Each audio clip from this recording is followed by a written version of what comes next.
कहानी। ऊपर ससुराल नीचे मायका। गांव के बीचों बीच एक पुराना 2 मंजिला घर था। ऊपर ससुराल और नीचे मायका, यही इस घर की सबसे खास बात थी। इस घर में रहने वाली थी राधा, जिसकी शादी इसी घर के ऊपर वाले हिस्से में हुई थी और उसका मायका नीचे था।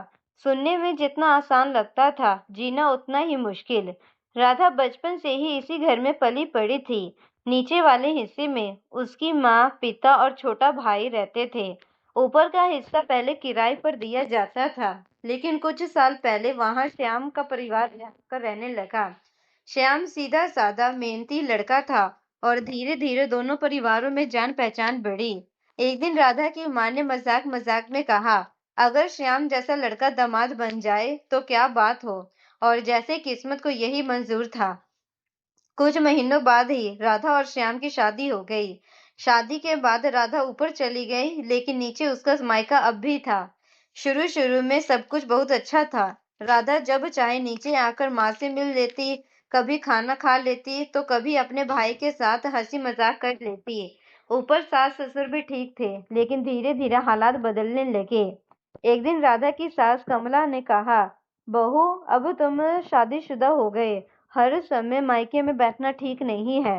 राधा को ये बात थोड़ी चुभी, लेकिन उसने कुछ नहीं कहा।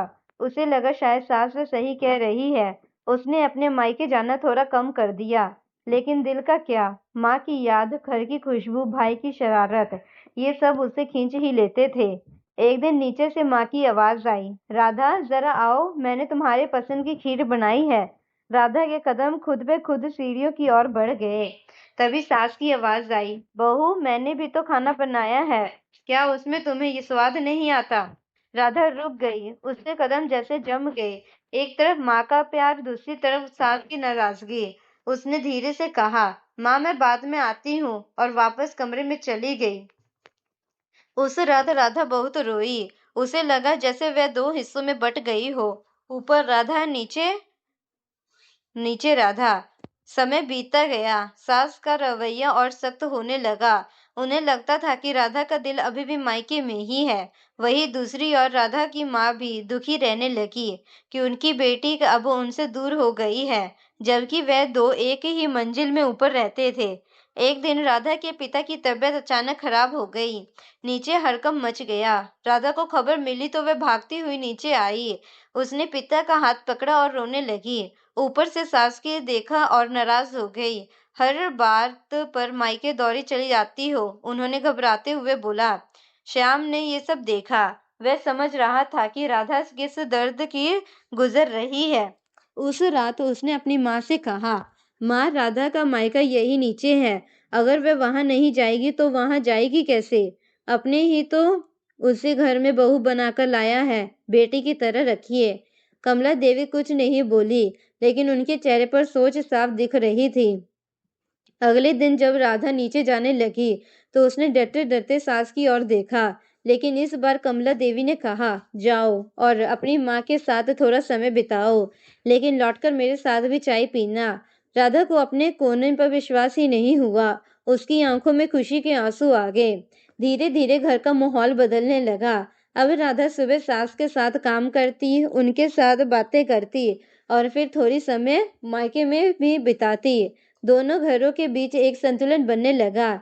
एक दिन कमला देवी खुद नीचे आई और राधा की माँ के साथ बैठकर चाय पीने लगी। दोनों ने पहली बार खुलकर बात की। उन्हें एहसास हुआ कि वे एक घर की बेटी की तरह अलग अलग दिशाओं में खींच रही है। कमला देवी ने मुस्कुराकर कहा, जब ये घर सच में पूरा हो गया, ऊपर ससुराल नीचे मायका और बीच में हमारी राधा, जो दोनों ने जोड़ती थी।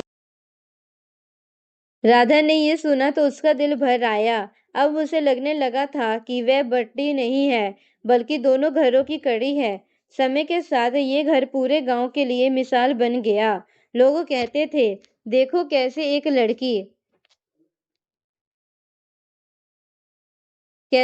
लड़की पूरे घर को दिन भर संभालती है। अब उसे लगने लगा कि वह बंटी नहीं है, बल्कि दोनों घरों की कड़ी है।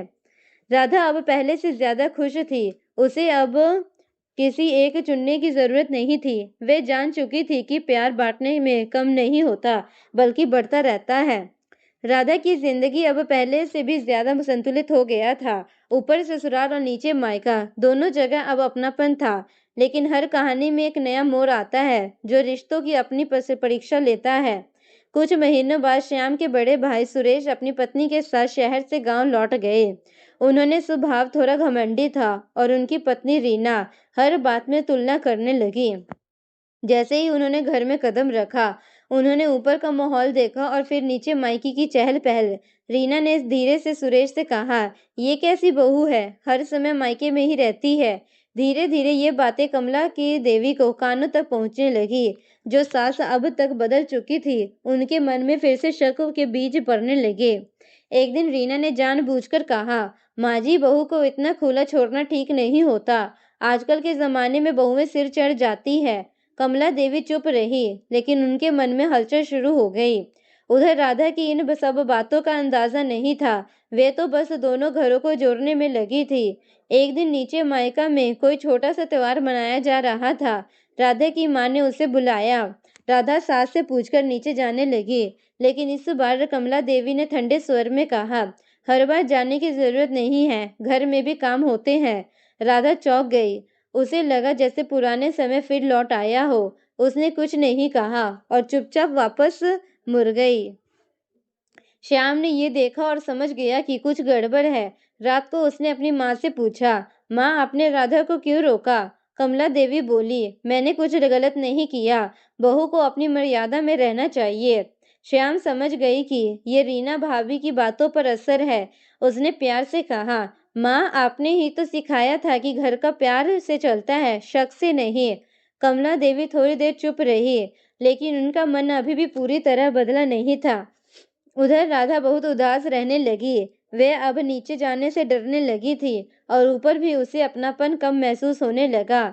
एक दिन राधा की माँ बीमार पड़ गई। नीचे से कोई आवाज नहीं आई, क्योंकि वे चाहती थी कि राधा परेशान न हो। लेकिन जब राधा को पता चला तो वह खुद को रोक नहीं पाई। वे बिना कुछ सोचे नीचे भागी। माँ को इस हालत में देखकर उसकी आंखों में आंसू बहने निकले। उनके माँ का हाथ पकड़ा और बोली, माँ, आपने मुझे बताया क्यों नहीं? तभी पीछे से कमला देवी भी आ गई। उन्होंने सब कुछ देखा, राधा का दर्द, उसकी सच्चाई। उसी समय रीना भी वहां आ गई और बोली, देखा माँ जी, मैंने कहा था ना। लेकिन इस बार कमला देवी ने उसे बीच में ही रोक लिया। उन्होंने सख्त आवाज में कहा, बस रीना, अब एक शब्द भी नहीं। सब चौंक गए। कमला देवी ने राधा के सिर पर हाथ रखा और कहा, मैंने तुम्हें गलत समझा बहू। तुम तो सच में इस घर को जोड़ने वाली हो और मैं ही टूटने नहीं देने लगी इन्हें। राधा रोते हुए बोली, माँ जी, मैं बस दोनों घरों को अपना मानती हूँ, मुझे कभी किसी को जोड़ना नहीं था। कमला देवी की आंखों में भी आंसू आ गए। उन्होंने कहा, आज ये फर्क खत्म। ये घर एक है, ऊपर हो या नीचे, सब अपना है। उस दिन के बाद सब कुछ बदल गया। कमला देवी खुद राधा की माँ की सेवा में लग गई।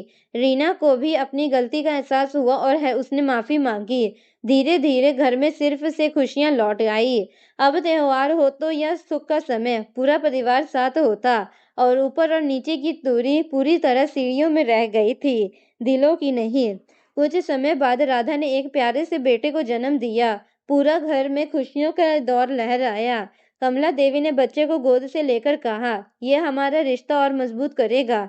राधा की माँ ने मुस्कुराकर कहा, अब ये बच्चा ऊपर भी खेलेगा और नीचे भी। सब हंस के पड़े। और अब वह सिर्फ ऊपर ससुराल नीचे मायका नहीं था, वह बन चुका था एक ही दिन में दो हिस्से, जहाँ प्यार बराबर रहता है। रिश्तों में दूरी जगह से नहीं, सोच से बनती है। अगर दिल साफ हो तो एक ही छत के नीचे दो घर भी एक परिवार बन सकता है।